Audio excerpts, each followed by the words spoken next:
Koppel, host of the Time for Coffee podcast, where you get firsthand career advice into the jobs and industries that interest you the most. And before we start today's show, I have a quick favor to ask you. If you haven't already, I'd be incredibly grateful if you give us a rating and a review on iTunes. And if you're like me, you need to do it now because you'll forget later and because it's the best way to help others who may be in search of career advice to find this free resource. So press pause if you haven't done it and do it right now.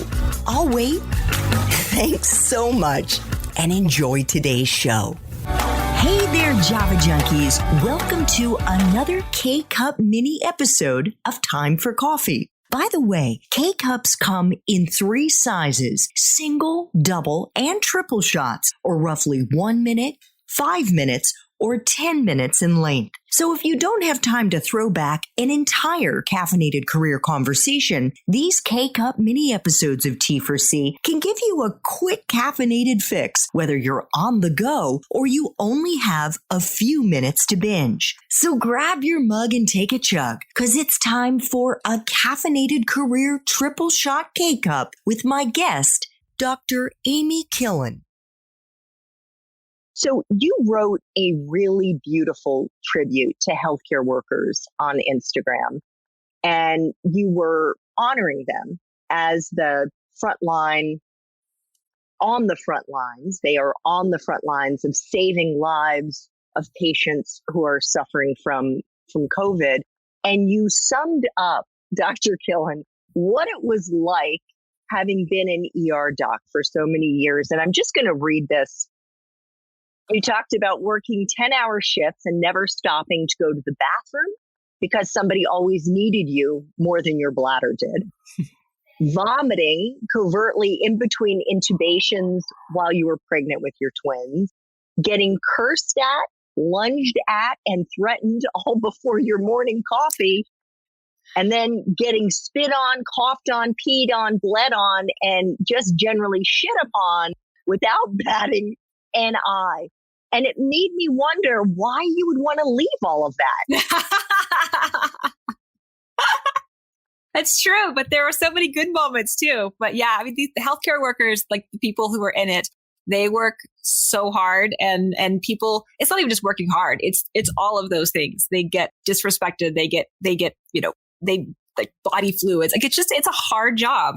And I think that, one thing that I feel like has happened in the last number of years, maybe it's social media, maybe it's not, is that I think that people have started questioning healthcare workers and doctors and things more. And, and they feel like sometimes they know more than the doctors do. But I just want to reassure people that the people in the hospitals, the ones who are doing this every day, they know a ton and they're giving it their all every day. So you mentioned how, I guess you were a young parent at the time that you decided, and your husband had moved to California, that it was time to check out of the ER world. What was it that inspired you about the regenerative anti-aging field? So at the time, the regenerative part wasn't really part of it at the time, but I was seeing a lot of patients that would come to the emergency department with these chronic medical problems. Their diabetes out of control, their thyroid out of control, they're overweight, they're tired, like just things that had been going on for a long time, things that I couldn't fix in the 5 minutes I had with them. And then I saw a lot of those same kind of symptoms in myself, just like tired all the time, not sleeping, stressed out, like, not leading a healthy life. And I started realizing that in order to help my patients and help myself, I needed to sort of learn a new set of tools and tricks and learn really how to be healthy, because that's not something you actually learn much of in medical school. You learn a lot on how to treat diseases and problems, but you don't actually spend a lot of time on how to prevent all of those things from happening. So I became interested in that idea, and this idea of longevity and the fact that we actually are living longer and we can live better and be healthier longer. And then as I was doing that and kind of open to practice doing some bioidentical hormones and some integrative medicine, I learned about regenerative medicine, which at the time was pretty early, early days. This is 7 or 8 years ago.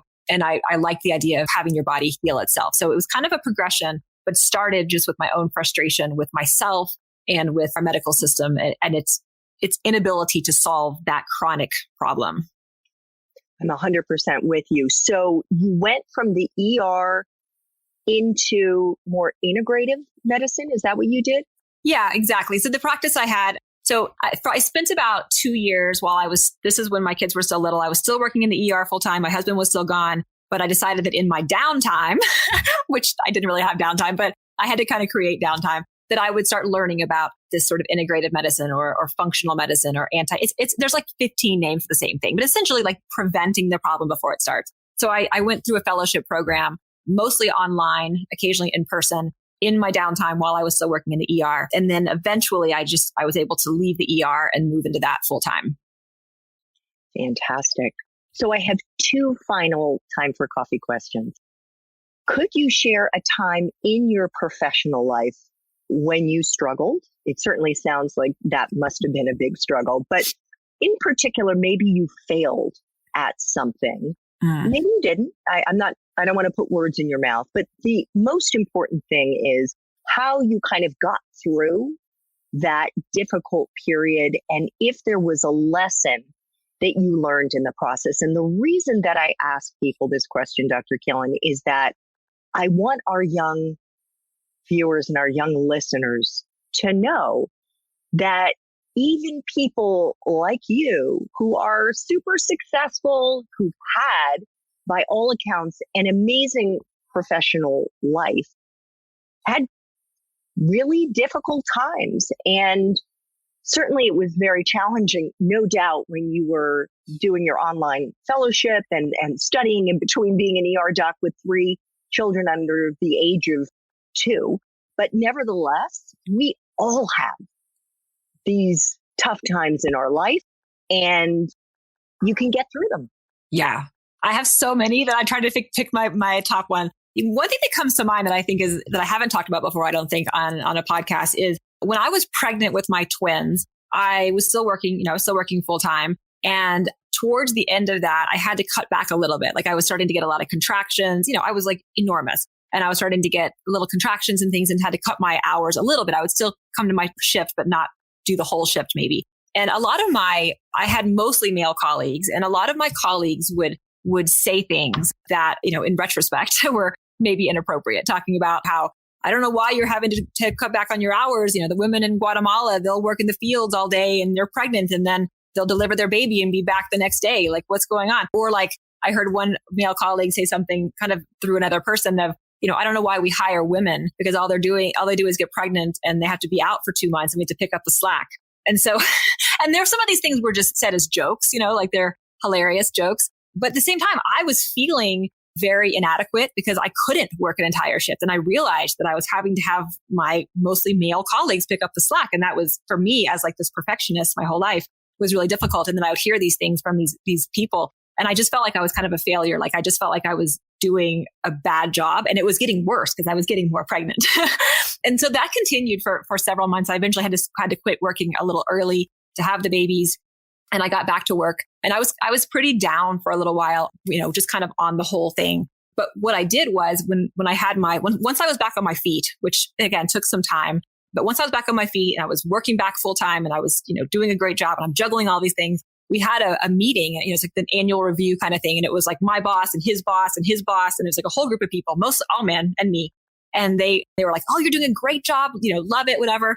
Do you have anything for us? And I said, I do. I want to tell you that the way that you guys are treating women, and especially pregnant women in this group, is atrocious. And you're going to lose out on a lot of good female applicants because you actually are living in like the 1950s, the way that you think about women. And I said something to the effect of, like, you guys all have wives and you all have kids. So why is it okay for you to come to work and have good jobs and have kids, but it's not okay for me to come to work and have a good job and have kids? And I just kind of went off, like everything that I had holed up in me for like a year. I just let it all out. And at the end of it all, they seemed appreciative, and then they put me in charge of like some sort of women empowerment part of the company or something. But the point being, it was really hard for me. I'm kind of still kind of emotional thinking about it, but it ended up okay in the end. That took a lot of courage on your part to speak truth to power like that. Yeah, I was just fed up though. And I'd seen it at that time I was strong enough. By the time I was strong enough, it was okay. It would have been really good if I had spoken it when I was not strong enough, like when I was going through it. But I wasn't quite ready at that point to do it. Thanks for tuning in to this K-Cup mini episode of Time for Coffee. If you want to listen to our entire caffeinated career conversation, please check out the show notes for this episode. Thanks so much for listening to this latest episode of T4C. And if you're interested in learning more about my coaching services for confused college students and recent grads, feel free to check out the Time for Coffee website under the coaching tab at time4coffee.org or text me at 202-236-5712. That's 202-236-5712.